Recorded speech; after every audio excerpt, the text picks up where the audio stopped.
Assalamualaikum warahmatullahi wabarakatuh. Sebelumnya, perkenalkan saya Zona Diatri dari SK2B Indralaya.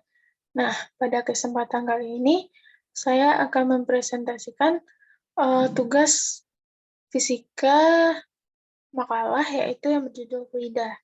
Nah, langsung saja. Pencapaian dari pembelajaran fluida ini adalah yang pertama, mahasiswa dapat mengetahui dan memahami apa itu fluida.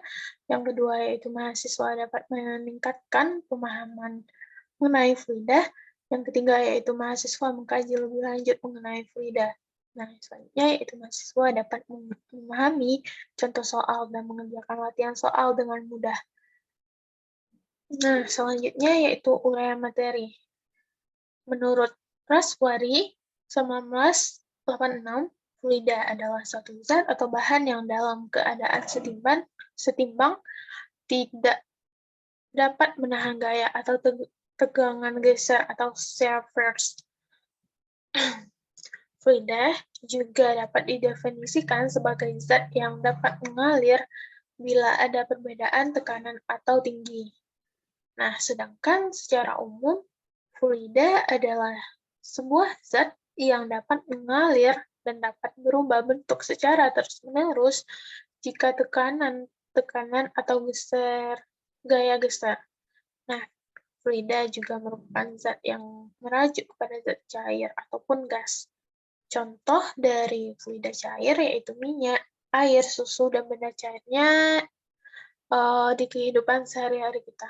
Nah, sedangkan fluida gas yaitu bisa berupa hembusan angin atau juga nitrogen pada balon yang biasa kita lihat. Nah, selanjutnya yaitu klasifikasi fluida. Yang pertama yaitu fluida statis atau diam.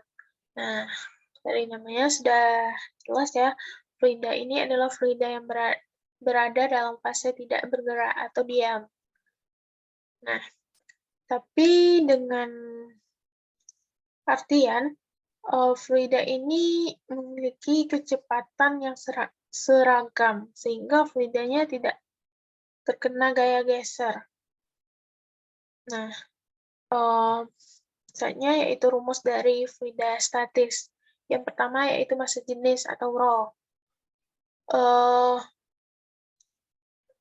Pada massa jenis ini, semakin tinggi massa jenis atau suatu benda, maka semakin besar pula massa setiap volumennya.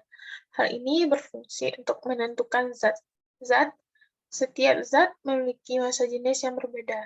Secara matematis, massa jenis dituliskan sebagai berikut. Itu Rho sama dengan M per V, dengan keterangan M sama dengan massa, V sama dengan volume, Rho sama dengan massa jenis. Yang kedua yaitu tekanan hidrostatis.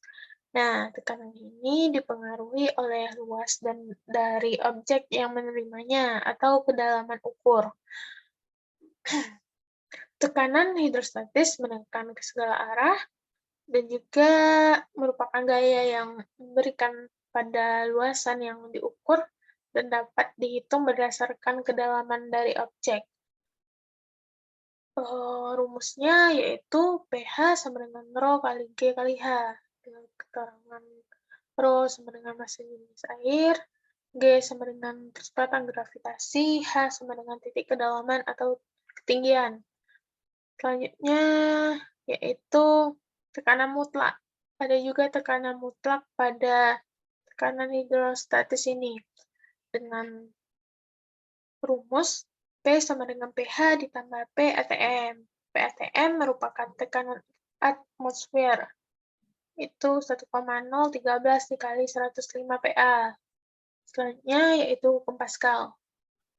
Nah, Pascal ini didefinisikan sebagai gaya yang diberikan dibagi luasan dari objek yang menerima gaya tersebut. Nah, rumusnya P sama dengan F kali A. Dengan F sama dengan besarnya gaya, A sama dengan luas penampang. Selanjutnya yaitu Nah, karena hukum Pascal menyatakan bahwa tekanan yang diberikan pada fluida dalam ruangan tertutup akan diteruskan sama besar ke segala arah. Nah, jadi didapatkan rumus F masuk A sama dengan F keluar A. Atau dengan F1 sama dengan D1 dikali D2 dikali F2. D1 diameter permukaan 1, D2 diameter permukaan 2. Nah, selanjutnya yaitu fluida dinamis atau bergerak. Nah, yaitu fluida yang dalam fase bergerak dan memiliki gaya geser. Fluida ini memiliki kecepatan yang konstan terhadap waktu, tidak termampatkan, dan tidak kental, serta juga tidak mengalami putaran-putaran. Nah, ini pengandaian dari fluida dinamis. Selanjutnya yaitu rumus dari fluida dinamis. Yang pertama yaitu debit. Debit adalah jumlah volume fluida yang mengalir persatuan waktu atau umumnya per detik dengan rumus Q sama dengan V per T atau juga dengan Q sama dengan alas kali V. Dengan Q adalah debit, V sama dengan volume, T sama dengan waktu, A sama dengan luas penampang atau alas, V adalah kecepatan aliran. Selanjutnya yaitu persamaan kontinuitas. Nah, persamaan ini adalah persamaan yang menghubungkan kecepatan fluida dari satu tempat ke tempat yang lainnya. Dengan rumus Q1 sama dengan Q2. Nah, jadi rumusnya diambil dari rumus yang pertama tadi. Jadinya A1 dikali V1 sama dengan A2 dikali V2. Selanjutnya yaitu persamaan Bernoulli, yaitu hukum yang berlandaskan pada hukum kekekalan energi yang dialami pada setiap aliran fluida.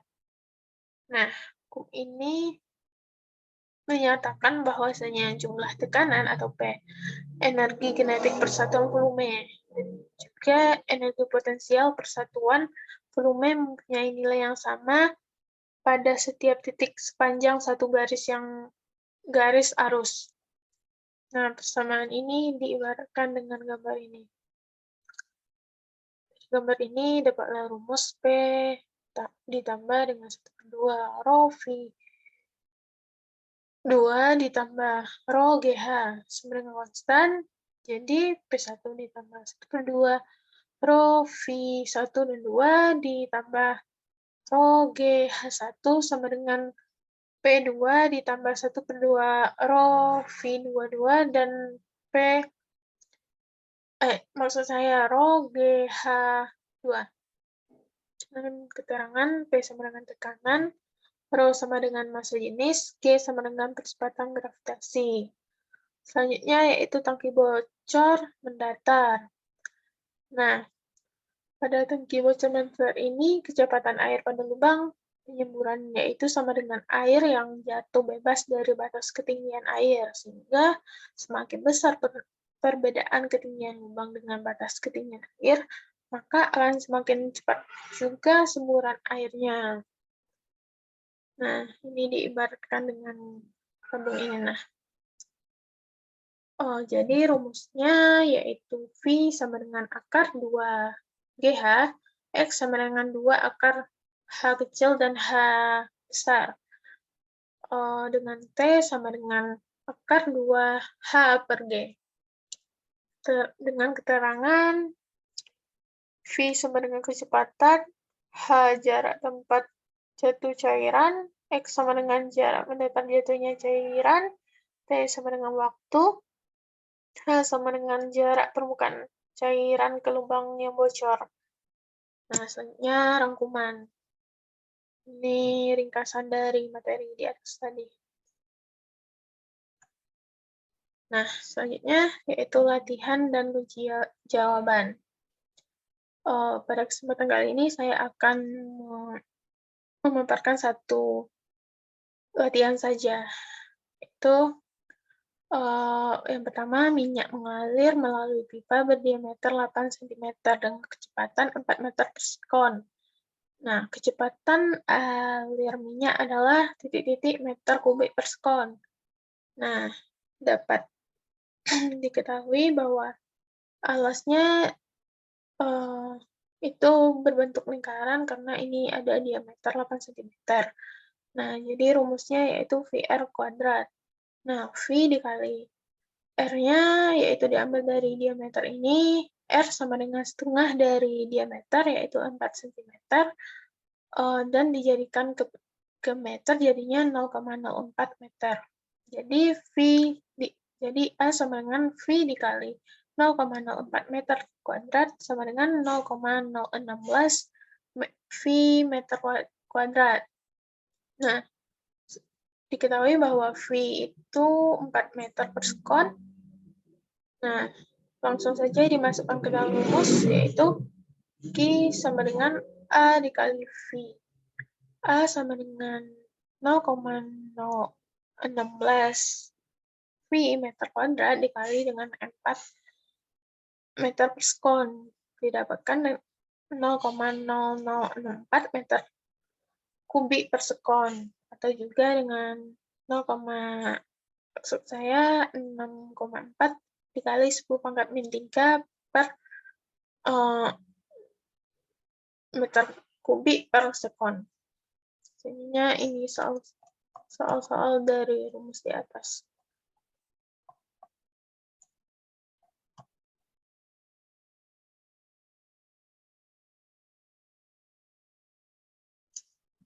Mungkin hanya sekian dari pemaparan saya. Kalau ada kata yang salah, saya mohon maaf. Kepada Allah, saya mohon ampun. Saya tutup dengan wabillahi taufiq wal hidayah, wa ridho wal inayah. Assalamualaikum warahmatullahi wabarakatuh.